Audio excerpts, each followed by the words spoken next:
اعوذ باللہ من الشیطان الرجیم بسم اللہ الرحمن الرحیم اللہم صلی علی محمد وعلی آل محمد ما صلیت علی ابراہیم وعلی آل ابراہیم انک حمید مجید اللہم بارک علی محمد وعلی آل محمد ما بارکت علی ابراہیم وعلی آل ابراہیم انک حمید مجید۔ سامعین اکرام، میں عبد الرحمن اوان آج پانچویں ویڈیو لے کر سلسلہ سیرت النبی کی پانچویں ویڈیو لے کر آپ کی خدمت میں حاضر ہوں۔ چوتھی ویڈیو میں نے شام کا سفر، جنگ فجار، حلف الفضول اور تعمیر کعبہ پر بات کی تھی۔ آج میں شغل تجارت یعنی نبی پاک صلی اللہ علیہ وسلم کی تجارت کے سلسلے میں بات کروں گا، جبکہ نبی پاک صلی اللہ علیہ وسلم جوان ہو چکے ہیں۔ عرب اور خصوصاً قریش یعنی بنی اسماعیل ظہور اسلام کے ہزاروں برس پہلے سے تجارت پیشہ تھے۔ حضرت صلی اللہ علیہ وسلم جد اعلیٰ ہاشم نے قبائل عرب سے تجارتی معاہدے کر کے اس خاندانی طریقہ اقتصاب کو اور زیادہ مستحکم اور باقاعدہ کر دیا تھا۔ حضرت صلی اللہ علیہ وسلم کے چچا ابو طالب بھی تاجر تھے۔ اس بنا پر سن رشد کو پہنچنے کے ساتھ حضرت صلی اللہ علیہ وسلم کو جب فکر معاش کی طرف توجہ ہوئی تو تجارت سے بہتر کوئی پیشہ نظر نہ آیا۔ ابو طالب کے ساتھ آپ بچپن میں بھی بعض تجارتی سفر کر چکے تھے، جس سے ہر قسم کا تجربہ حاصل ہو چکا تھا، اور آپ کے حسن معاملہ کی شہرت ہر طرف پھیل چکی تھی۔ لوگ عموماً اپنا سرمایہ کسی تجربہ کار اور امین شخص کے ہاتھ میں دے کر اس کے منافع میں شرکت کر لیتے تھے۔ حضرت صلی اللہ علیہ وسلم بھی خوشی کے ساتھ اس شرکت کو گوارا فرماتے تھے۔ حضرت صلی اللہ علیہ وسلم کے شرکائے تجارت کی شہادتوں سے جو احادیث اور تاریخ کی کتابوں میں مذکور ہیں، ظاہر ہوتا ہے کہ آپ کس دیانت اور راست بازی کے ساتھ اس کام کو انجام دیتے تھے۔ تاجر کے محاسن اخلاق میں سب سے زیادہ نادر مثال ایفائے عہد اور اتمام وعدہ کی ہو سکتی ہے، لیکن منصب نبوت سے پہلے مکہ کا تاجر امین اس اخلاقی نظیر کا بہترین نمونہ تھا۔ حضرت عبداللہ بن نبی الحمصہ ایک صحابی رضی اللہ تعالیٰ عنہ بیان کرتے ہیں کہ بعثت سے پہلے میں نے حضرت صلی اللہ علیہ وسلم سے خرید و فروخت کا کوئی معاملہ کیا تھا۔ کچھ معاملہ ہو چکا تھا، کچھ باقی تھا۔ میں نے وعدہ کیا کہ پھر آؤں گا۔ اتفاق سے 3 دن تک مجھ کو اپنا وعدہ یاد نہ آیا۔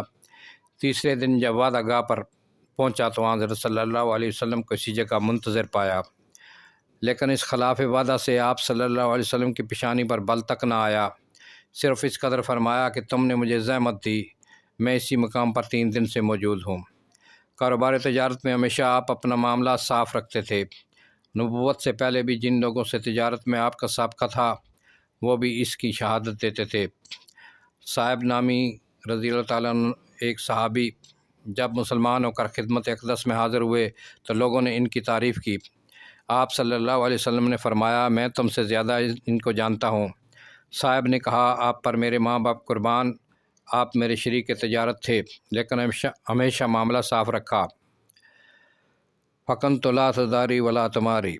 قیس بن صاحب مخزومی ایک اور صحابی بھی آپ کے شریک تجارت تھے، وہ بھی انہی الفاظ کے ساتھ آپ صلی اللہ علیہ وسلم کے حسن معاملہ کی شہادت دیتے ہیں۔ تجارت کی غرض سے شام، بصرہ اور یمن کے متعدد سفر آپ نے کیے تھے۔ اس کے بعد آتا ہے نبی پاک صلی اللہ علیہ وسلم کا نکاح حضرت خدیجہ رضی اللہ تعالیٰ عنہا کے ساتھ۔ تزویج خدیجہ۔ حضرت خدیجہ ایک معزز خاتون تھیں۔ ان کا سلسلہ نسب 5ویں پشت میں حضرت صلی اللہ علیہ وسلم کے خاندان سے ملتا ہے، اور اس رشتہ کے لحاظ سے وہ آپ صلی اللہ علیہ وسلم کی چچیری بہن تھی۔ ان کی 2 شادیاں پہلے ہو چکی تھی، اب وہ بیوہ تھیں۔ چونکہ نہایت شریف النفس اور پاکیزہ اخلاق تھی، جاہلیت میں لوگ ان کو ذطائرہ کے نام سے پکارتے تھے۔ نہایت دولت مند تھیں۔ طبقات ابن سعد میں لکھا ہے، جب اہل مکہ کا قافلہ تجارت کا روانہ ہوتا تھا تو اکیلا ان کا سامان تمام قریش کے برابر ہوتا تھا۔ جناب رسول اللہ صلی اللہ علیہ وسلم کی عمر اب 25 برس ہو چکی تھی۔ متعدد قومی کاموں میں آپ شریک ہو چکے تھے۔ تجارت کے کاروبار کے ذریعہ سے لوگوں کے ساتھ معاملات پیش آتے تھے۔ اس بنا پر آپ کے حسن معاملہ، راست بازی، صدق و دیانت اور پاکیزہ اخلاقی کی عام شہرت ہو چکی تھی، یہاں تک کہ زبان خلق نے آپ صلی اللہ علیہ وسلم کو امین کا لقب دے دیا تھا۔ حضرت خدیجہ نے ان اسباب کے لحاظ سے حضرت صلی اللہ علیہ وسلم کے پاس پیغام بھیجا کہ آپ میرا مال تجارت لے کر شام کو جائیں، جو معاوضہ میں اوروں کو دیتی ہوں آپ صلی اللہ علیہ وسلم کو اس کا مذاہب دوں گی۔ حضرت صلی اللہ علیہ وسلم نے قبول فرمایا اور مال تجارت لے کر بصرہ تشریف لے گئے۔ واپس آنے کے تقریباً 3 مہینہ کے بعد حضرت خدیجہ نے آپ صلی اللہ علیہ وسلم کے پاس شادی کا پیغام بھیجا۔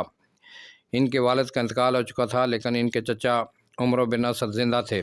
عرب میں عورتوں کو یہ آزادی حاصل تھی کہ شادی بیاہ کے متعلق خود گفتگو کر سکتی تھی اور اس پر بالغہ نابالغہ کی قید نہ تھی۔ حضرت خدیجہ رضی اللہ تعالیٰ عنہ نے چچا کے ہوتے ہوئے خود براہ راست تمام مراتب طے کیے اور تاریخ معین پر ابو طالب اور تمام رؤسائے خاندان، جن میں حضرت حمزہ رضی اللہ تعالیٰ عنہ بھی تھے، حضرت خدیجہ رضی اللہ تعالیٰ عنہ کے مکان پر آئے۔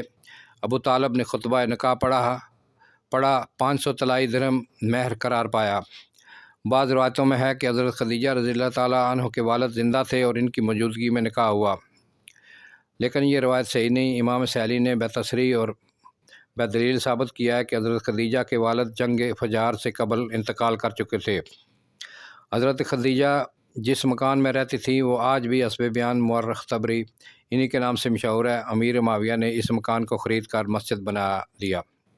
شادی کے وقت حضرت خدیجہ رضی اللہ تعالیٰ عنہ کی عمر 40 برس کی تھی اور پہلے 2 شوہروں سے 2 صاحبزادے اور 1 صاحبزادی تھی۔ ان کے نام اور مفصلات آگے آئیں گے۔ حضرت صلی اللہ علیہ وسلم کی جس قدر اولاد ہوئی بجز حضرت ابراہیم علیہ السلام کے ابراہیم رضی اللہ تعالیٰ عنہ کے، حضرت خدیجہ رضی اللہ تعالیٰ عنہ کے بطن سے ہوئی۔ ان کے حالات آگے تفصیل سے آئیں گے۔ یہ جستہ جستہ واقعات میں پڑھ دیتا ہوں۔ یہ واقعات تھے جن میں تاریخی ترتیب معلوم ہے، اس لیے مسلسل لکھے گئے۔ ان امور کے سوا جستہ جستہ واقعات کا بھی پتہ چلتا ہے، چونکہ ان کے سنین اور تاریخیں غیر معلوم ہیں، اس لیے ان کو عام سلسلہ سے الگ یکجا لکھنا زیادہ موزوں ہوگا۔ حدود سفر۔ اہل مکہ عموماً تجارت کی غرض سے سفر کرنے کے عادی تھے۔ حضرت صلی اللہ علیہ وسلم نے بھی اس تقریب سے متعدد سفر کیے۔ شام اور بصرہ کے سفر کا حال پہلے گزر چکا ہے۔ اس کے علاوہ اور مقامات تجارت میں بھی آپ کا تشریف لے جانا ثابت ہے۔ عرب میں مختلف مقامات میں جو بازار قائم تھے، ان میں سے جہاشتہ کا ذکر ابن سید الناس نے کیا ہے۔ حضرت خدیجہ نے جہاں جہاں آپ کو تجارت کی غرض سے بھیجا تھا، ان میں جرش بھی ہے جو یمن میں ہے۔ حاکم نے مستدرک میں لکھا ہے اور علامہ ذہبی نے بھی تصدیق کی ہے کہ جرش میں آپ 2 دفعہ تشریف لے گئے اور ہر دفعہ حضرت خدیجہ نے معاوضہ میں 1 اونٹ دیا۔